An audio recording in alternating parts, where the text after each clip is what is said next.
What if I told you that there's a form that you've probably signed that will override your will or your trust? It doesn't matter how carefully your will or trust were drafted or how much you paid your attorney. If this form says something different than your will or your trust, this form usually wins. And the U.S. Supreme Court has confirmed exactly how powerful that rule can be. You might have 5 of these forms sitting in accounts you already own, and by the end of this video, you'll know exactly where they are. It's a beneficiary designation form, and odds are you've signed one or more without thinking twice about it. Point 1, what a beneficiary designation actually is. A beneficiary designation is a contract, not a suggestion, not a placeholder, a contract between you and the financial institution holding your money. It tells that institution one thing: who gets the money when you die. And when that day comes, the institution follows the form. Not your will, not your trust, not a conversation you had around the kitchen table with your kids. The institution doesn't investigate. They don't call your family. They don't check whether your will says something else or whether the person named on that form is still the person you would choose today. They see the name on the form and they pay out the money. Once it's paid out, getting it back is for all practical purposes impossible. This is not a loophole somebody's exploiting. For employer retirement plans, this is how federal law is written. And for most other accounts, it's how the contract that you signed actually works. This applies to a trust just as much as it applies to a will. People sometimes assume that a revocable living trust takes priority, since it's a more formal document than a will. It doesn't. If a person, a spouse, a child, anyone, is named directly on the beneficiary designation form, the form wins, no matter what your trust says. The only way a trust controls one of these accounts is if you've gone to the institution and named the trust as the beneficiary on the account. Until you've done that on that specific account, your trust is just as irrelevant as your will. This isn't a flaw in the system. It's the system working exactly as designed. Plan administrators are legally required to pay according to the form on file. It gives institutions a single, clean form of truth, instead of asking them to referee family disputes after somebody's died. And nowhere is that clearer than in the case that went all the way to the Supreme Court. Point 2, the case that settled it. A man named William Kennedy spent years working at DuPont. He participated in the company's retirement savings plan, at the time worth several $100,000. Early on, he named his wife as his beneficiary. That made sense. They were married. Years later, they divorced. The divorce decree said in writing that she gave up any claim to those retirement funds. William even went back and updated his beneficiary designation on a different DuPont retirement account, naming his daughter. You'd assume that settled it. But there was a second plan, the savings and investment plan, and on that particular account, he never filed the paperwork to remove his ex-wife. Maybe he forgot about that account.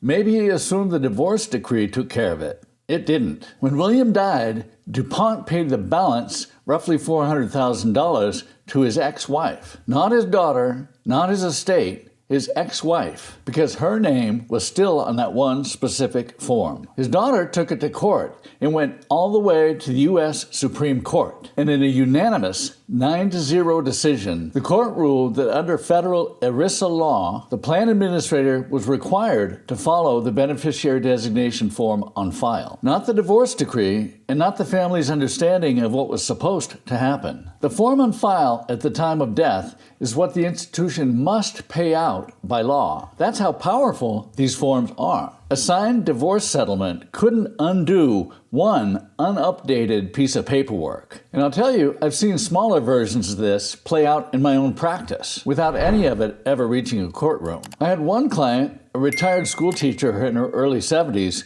who came in for what we thought was a routine portfolio review. In the course of reviewing her accounts, we pulled a beneficiary designation form from an old 403B from her teaching years. It still showed her first husband, who she had divorced 20 years earlier. She'd remarried and had drawn up a new will naming her current husband and her children. She thought that settled it. It didn't. If something had happened to her the day before that meeting, that account, not a small one, would have all gone to a man she hadn't spoken to in 20 years. We fixed it in about 15 minutes with one phone call, but nobody's going to catch that if nobody looks. That's not rare. It's common. Point 3. the 5 places these forms are hiding. So where are these forms sitting in your own financial life right now? 5 places. Let's go through them all one at a time. Number 1, your 401k, 403b, or 457. If you've ever worked for a company or a school district or a hospital or a government employer, there's a beneficiary form on file right now. Your will doesn't touch this account. It never has. The form is the only document that does. And most people set this form once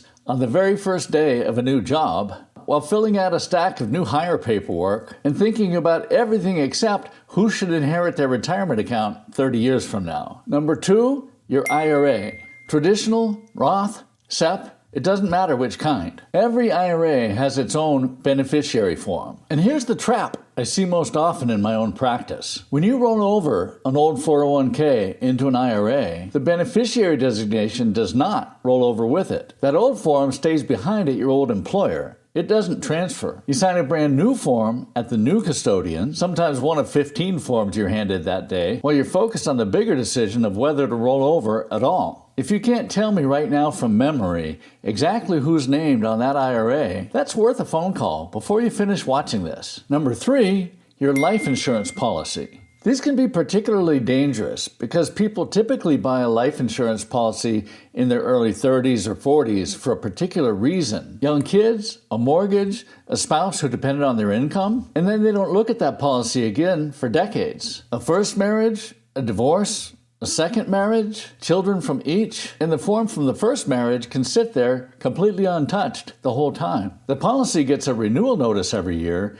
The beneficiary designation almost never does. Number 4, your bank accounts. Most banks offer something called a payable on death designation or transfer on death designation, often presented at account opening as a simple way to avoid probate. What's not always explained clearly is that it overrides your will or trust entirely. Whoever's named on that form gets the money directly the moment the bank is notified of death, regardless of what your will or trust says and regardless of how long ago it was that you added that name. Number 5, your brokerage account.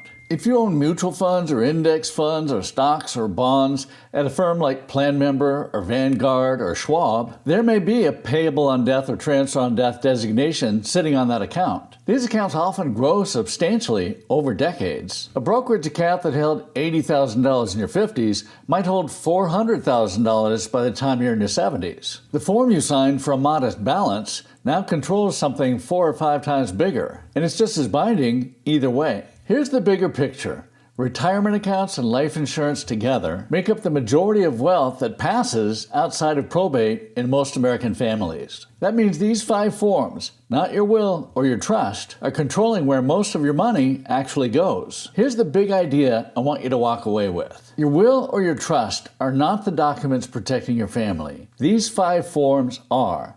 And here's exactly what I suggest you do. Don't just rely on memory. Go and look.